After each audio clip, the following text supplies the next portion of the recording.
Hello दोस्तों, मेरा नाम है चेतन और आप सभी का स्वागत है हमारे चैनल में। और आज हम द बिटर सोर्ड के एपिसोड 32 को नरेट करेंगे। तो चलिए जल्दी से नरेशन को शुरू करके इसकी पूरी कहानी जानते हैं।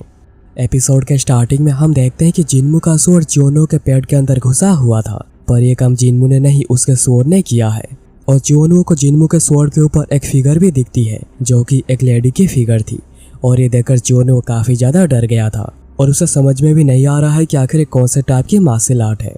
खैर उसके बाद जिन्मू उठकर खड़ा हो जाता है और थैंक्स टू स्नोफ्लावर वो बेहोश नहीं हुआ था। पर वो इतना तो समझ चुका था कि उसने जितना सोचा था जियोनो उससे ज्यादा पावरफुल है। जिन्मू फिर जियोनो की ओर देखता है और उसे एक अपॉर्चुनिटी दिखती है और जिन्मू जल्दी से ही किक मार के स्वॉर्ड को और भी अंदर धकेल देता है और जियोनो के ऊपर चढ़कर उसके सर के ऊपर ही वार करने लगता है। और स्नोफ्लावर के पावर की वजह से जियोनो हिल भी नहीं पा रहा था, पर वो थोड़ा पिटने के बाद अपना पूरा पावर लगाकर जिन्मू को अपने ऊपर से हटा ही देता है। पर जिन्मू इससे नहीं रुकता और डायरेक्ट आकर उसके पैर के ऊपर हमला करता है और फिर लगातार ही हमला करे जाता है, जिससे कि जिन्मू रोक नहीं पा रहा था। पर वो जब इतना पिट जाता है उसे लगता है कि वो यहाँ पर हार जाएगा, पर वो इतने ज्यादा गुस्से में आ चुका था कि वो अपने पूरे पावर को लास्ट तक यूज करने का सोचता है। पर जिन्मू इसके लिए पूरा तैयार खड़ा हुआ था और जिन्मू कोई हमला करता उससे पहले ही जिन्मू हमला करके उसे बीच में से काट देता है। और यह हमला इतना ज्यादा पावरफुल था कि पीछे कई किलोमीटर तक बीच में से जमीन कट जाती है। उसके बाद जब जिन्मू हार चुका था पूछता है कि आखिर तुमने ये सोर्समैनशिप कहाँ से सीखी है। तो जिन्मू कहता है कि नॉर्दर्न हेवनली सेक्ट से। तो जिन्मू कहता है कि लगता है जिन्मू बस ऊपर से चीजों को लेकर गया है। अगर तुम्हें याद ना हो तो मैं बता दूं कि जिन्मू ब्लेड का मास्टर है। जिन्मू फिर जिन्मू से पूछता है कि आखिर आपने उसकी का इस्तेमाल क्यों नहीं करा जो कि आपने डिमोनिक ब्लड आर्ट का इस्तेमाल करके हासिल करा था। पर जिन्मू ये सुनकर सरप्राइज होता है और कहता है कि मुझे इसके बारे में कुछ भी नहीं पता और मुझे पता है कि मैंने बहुत कुछ करा है, पर मैं कभी पावर को हासिल करने के लिए डिमोनिक मेथड का यूज नहीं करूंगा। इतनी भी नीच हरकत मुझे शोभा नहीं देती। मेरे पास बस feast of the heavenly destruction है। जिन्मू फिर पूछता है कि क्या कोई आखिरी बात। तो जिन्मू बकवास करना शुरू कर रहा था जिस वजह से जिन्मू से मार देता है। और ये सब चुंगिन देख रहा था और उसके पावर को देखकर चुंगिन पूरा हैरान रह गया था। और यहाँ पर बैटल खत्म हो चुकी थी और सभी को मरहम पट्टी करी जा रही थी और जो लोग मारे गए थे उन्हें साइड किया जा रहा था और वो सभी यहाँ पर बैठकर थोड़ा रेस्ट कर रहे हैं। और जिन्मू बैठकर सोच रहा था, उसने जब सोचा था कि वो मोरी मोल्ड में वापस आएगा तो उसने ऐसे सिचुएशन के लिए पहले ही तैयारी कर ली थी, पर उसे लगा नहीं था कि ऐसा कुछ इतनी जल्दी आ जाएगा। खैर तभी वहाँ पर जिन्मू के बॉडी को घसीटते हुए वापस आ जाता है, जो देखकर सभी हैरान थे और सभी जिन्मू के सामने बो डाउन कर जाते हैं। स्पेशली कहे तो उसके पावर के सामने ही बो डाउन करते हैं। खैर उसे रात को सब वहीं पर ही रुकते हैं और थोड़ा रेस्ट करते हैं। और जिमून को जब पता चलता है कि जिन्मू सेंट्रल हेवनली एलायंस जाएगा तो वो उन्हें टैंक फैमिली जो कि सिचुआन में है आकर वहाँ पर कुछ देर रुकने को कहते हैं, क्योंकि सेंट्रल हेवनली जाने के लिए उन्हें साथियों से ही होकर जाना पड़ेगा। जिन्मू फिर सोचने लगता है कि यहाँ पर इतना सब कुछ हो गया है तो सेंट्रल हेवनली का यहाँ पर कोई ना कोई तो होना चाहिए था जो कि सब पर नजर रखेगा। तभी चुंगिन सबके सामने आकर कहता है कि वो ब्लैक मून से है और वो जिन्मू का एलाई है और उसने पूरे जगह को अच्छे से चेक किया है और यहाँ पर सेंट्रल हेवनली का कोई भी नहीं है।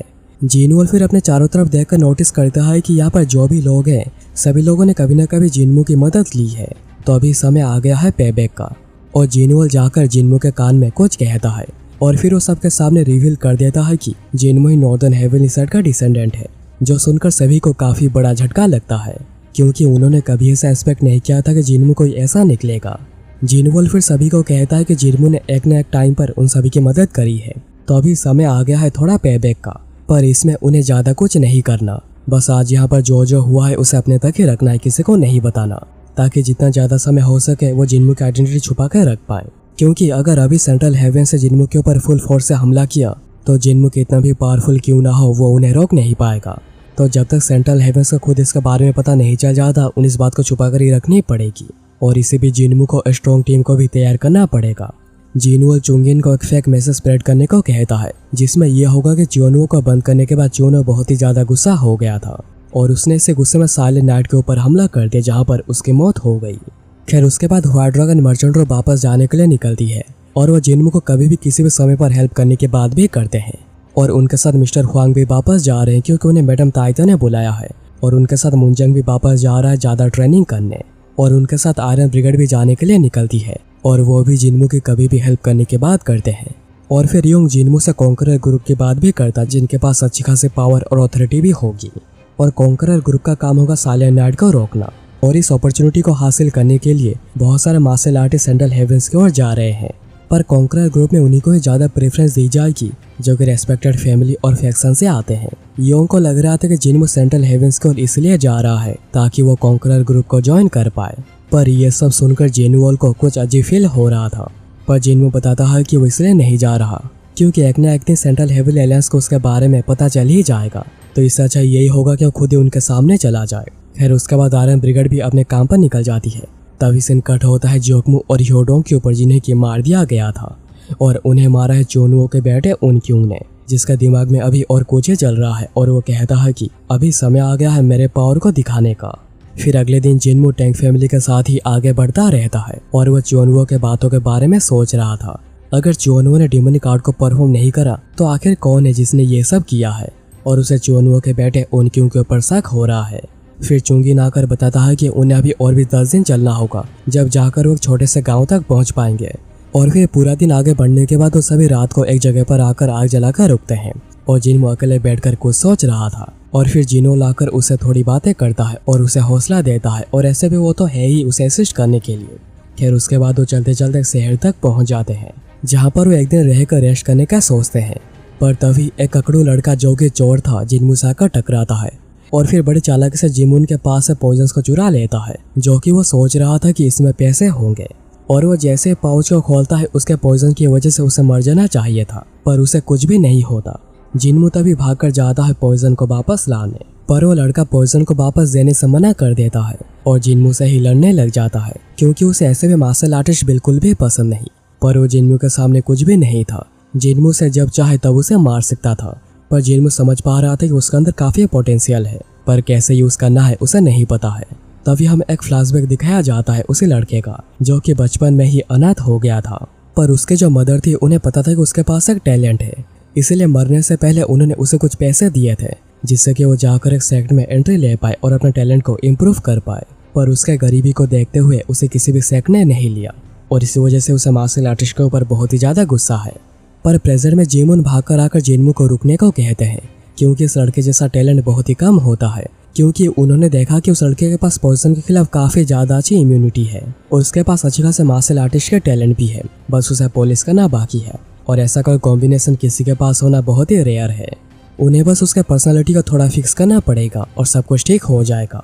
इसलिए जिमून उस लड़के को बताते हैं कि वो टैंक फैमिली के पोजेसर ऑफ द 10,000 पॉइजन है जिमून, और वो उसी की तरह लोगों की तलाश में रहते हैं और उन्हें उसके अंदर एक टैलेंट दिखा है और वो उसे उनका डिसिपल बनने का ऑफर देते हैं जिससे कि आगे जाकर वो पॉइजन मास्टर भी बन सकता है।